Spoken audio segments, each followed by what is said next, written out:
Hello बच्चों, welcome back to my YouTube channel Prachi study point. तो कैसे हैं आप सब। तो मैं यहाँ पर आपके लिए लेकर आई हूँ पार्ट 2 माता का आंचल। और पार्ट 1 मैंने ऑलरेडी अपलोड कर दिया था। तो ये हमारा पार्ट 2 हमारा चैप्टर रहता था। ये थोड़ा सा 1 2 3 ये आपके 3 पेज रहते हैं। फटाफट से ये भी कंप्लीट कर लेते हैं। एंड अगर आपने पार्ट 1 नहीं देखा है तो आप जाकर देख सकते हैं चैनल पर। और ये आपका चैप्टर कृतिका का चैप्टर है माता का अंचल, और ये आपका टर्म 2 में आने वाला है। तो चलिए हम शुरू करते हैं बिना टाइम वेस्ट किए।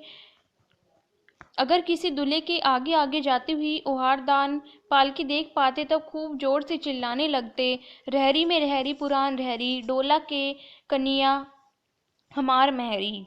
इसी पर एक बार बूढ़े वर ने हम लोगों को बड़ी दूर तक खदेड़कर डेलों से मारा था। उस कसूट खम्बिस की सूरत आज तक हमें याद है। ना जाने किस ससुर ने वैसा जमाई ढूंढ निकाला था। वैसा घोड़ मुआ आदमी हमने कभी नहीं देखा। आम की फसल में कभी कभी खूब आंधी आती है। आंधी के कुछ दूर निकल जाने पर हम लोग बाग की ओर दौड़ पड़ते थे। वहाँ चुन चुनकर धुले धुले गोपी आम चबाते थे। एक दिन की बात है, आंधी आई और पट पड़ गई। आकाश काले बादलों से ढक गया। मेघ गरजने लगे, बिजली कूदने और ठंडी हवा सनसनाने लगी। पेड़ झूमने लगे, जमीन चूमने लगे। हम लोग चिल्ला उठे, एक पैसा की लाई बाजार में तिर्रई, बरखा उधरे बिलाई। लेकिन बरखा न रुकी और भी मूसलाधार पानी होने लगा। हम लोग पेड़ों की जड़ से धड़ से सट गए, जैसे कुत्ते के कान में अड़ई चिपक जाती है। मगर बरखा जमी नहीं, थम गई। बरखा बंद होते ही बाग में बहुत से बिच्छू निकल आए। हम लोग डरकर भाग चले। हम लोगों में बिच्छू बड़ा ढीठ था। संयोग की बात, बीच में मूसन तिवारी मिल गए। बेचारे बूढ़े आदमी को सूझता कम था। बेजू उनको चिढ़ाकर बोला, बुढ़वा बेईमान मांगे करेले का चोखा। हम लोगों ने भी बेजू के सुर में सुर मिलाकर यही चिल्लाना शुरू किया। मूसन तिवारी ने बेतहासा खदेड़ा। हम लोग तो बस अपने अपने घर की ओर आंधी हो चले। जब हम लोग ना मिल सके तब तिवारी जी सीधे पाठशाला में चले गए। वहां से हमको और बेजू को पकड़ लाने के लिए 4 लड़के गिरफ्तारी वारंट लेकर छूटे। इधर जो ही हम लोग घर पहुंचे तो ही गुरुजी के सिपाही हम लोगों पर टूट पड़े। बेजू तो 9 2 11 हो गया, हम पकड़े गए।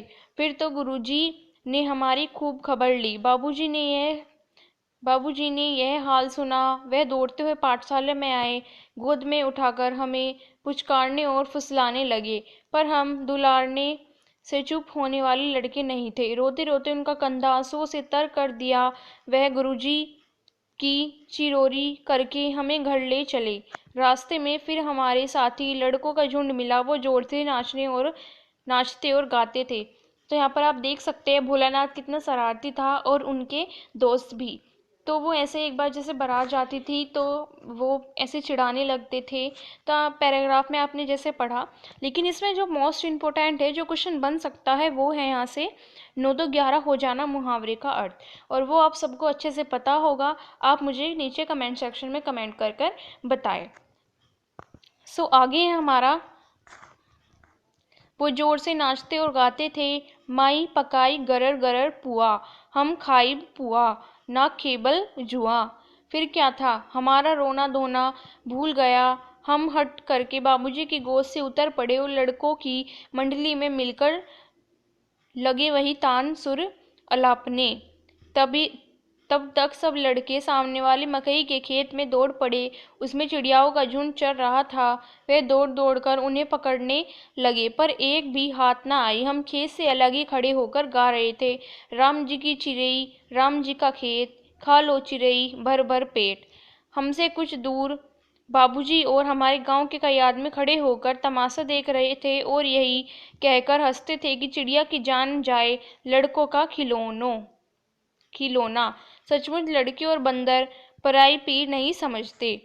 एक टीले पर जाकर हम लोग चूहे के बिल से पानी उलीचने लगे। नीचे से ऊपर पानी फेंकना था। हम सब थक गए। तब तक गणेश जी के चूहे की रक्षा के लिए शिव जी का सांप निकल आया। रोते चिल्लाते हम लोग बेतहाशा भाग चले। कोई औंधा गिरा, कोई अंटा चिट, किसी का सिर फूटा, किसी के दांत टूटे, सभी गिरते पड़ते भागे। हमारी सारी देह लहूलुहान हो गई, पैरों के तलवे कांटों से छन्नी हो गए। और ये हमारा लास्ट लास्ट पेज है बच्चों, लास्ट है हमारा। हम एक सोड़े हुए आए और घर में घुस गए। उस समय बाबूजी बैठक के ओसारे में बैठकर हुक्का गुड़गुड़ा रहे थे। उन्होंने हमें बहुत पुकारा, पर उनकी अनसुनी करके हम दौड़ते हुए मैया के पास ही चले गए। जाकर उनकी गोद में शरण ली। मैया चावल अमियाना कर रही थी। हम उसी के आंचल में छिप गए। हमें डर से कांपते देखकर वो जोर से रो पड़ी और सब काम छोड़ बैठी। अधीर होकर हमारे भय का कारण पूछने लगी। कभी हमें अंग भरकर दबाती और कभी हमारे अंगों को अपने आंचल से पोंछकर हमें चूम लेती। बड़े संकट में पड़ गई। झटपट हल्दी पीसकर हमारे घाव पर थोपी गई। घर में कोहराम मच गया। हम केवल धीमे सुर से सा सा सा करते हुए मैया के आंचल में लुके चले जाते थे। सारा शरीर थर थर काँप रहा था, रोंगटे खड़े हो गए थे। हम आंखें खोलना चाहते थे पर वह खुलती न थी। हमारे कांपते हुए होठों को मैया बार बार निहार कर रोती और बड़े लाड से हमें गले लगा लेती थी। इसी समय बाबूजी दौड़े आए। आकर झट हमें मैया की गोद से अपनी गोद में लेने लगे। पर हमने मैया के आंचल की प्रेम और शांति के चंदोवी की छाया न छोड़ी। सो ये हमारा चैप्टर होता है ख़त्म।